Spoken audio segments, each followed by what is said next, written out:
A proposed apartment building on Kent Street in downtown Ottawa will now be built further back from the sidewalk, after the Centretown Citizens Community Association, CCCA, and the developer worked together to reach an agreement on the length of the setback. The project, if it's approved by City Council, will involve tearing down two heritage homes at 443 and 447 Kent Street, and replacing them with a 31-unit, four-story development with a rear parking lot. One of the Centretown community's main concerns with an earlier design plan was how the front face of the building would be only 30 centimeters from the edge of the property line. Some residents told the committee at City Hall studying the proposal on May 10 that this would have the building eclipse the sidewalk and neighboring properties. Read more. Residents decry plans for Centretown heritage demolitions. New development after the Built Heritage Subcommittee ordered the building's developers, Roca Homes, back to the drawing board. McLeod Street resident Mindy Sickle said the CCCA and Roca spent the next 5 weeks in consultations and negotiations. The two parties ultimately agreed on a new setback of 1.6 meters, which Sickle said is in keeping with the zoning bylaws requirements for that plot of land. It was a lot of work and a lot of people were very involved in discussing this, but I think it's going to significantly improve the public space in that part of Kent Street for pedestrians, Sickle said in an interview Monday afternoon.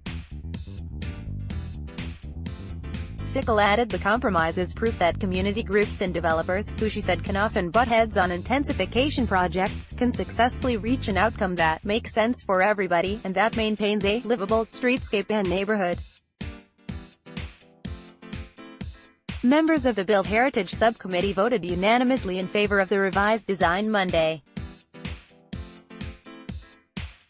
Read more. Planning Committee approves new high-rise guidelines. Sean Barber, who co-chairs the CCCA Planning Committee, told the Heritage Committee that the association still thinks that stretch of Kent Street, which falls within a Heritage Conservation District, merits an even greater setback than 1.6 meters.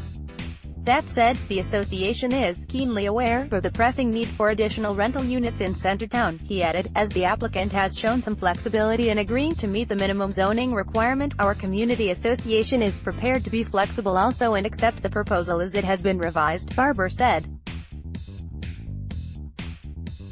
The tweet Monday, Barber called the new negotiated setback a big win for the association. Other changes to the new design plans presented Monday include the addition of 2 trees in front of the building. Residents still trying to save maple tree while the setback issue was resolved. Sickle said there's still one major outstanding issue for residents, the fate of a large, mature maple tree that straddles the back of the Kent Street lot and the property of an adjacent McLeod Street home. The development plan presented in May proposed removing the maple.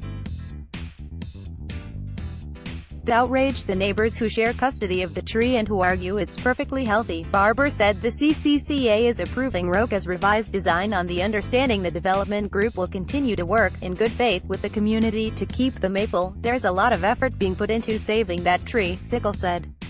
We're feeling positive about it. The current design for the proposed development involves the removal of one maple tree that sits between 2 residences on McLeod Street. City of Ottawa Centretown Count. Catherine McKenney has also said she feels strongly about preserving the tree, arguing it's important to protect green space in the downtown core. The Kent Street project now has to be reviewed by the Planning Committee. If approved, it will still have to get the green light from City Council.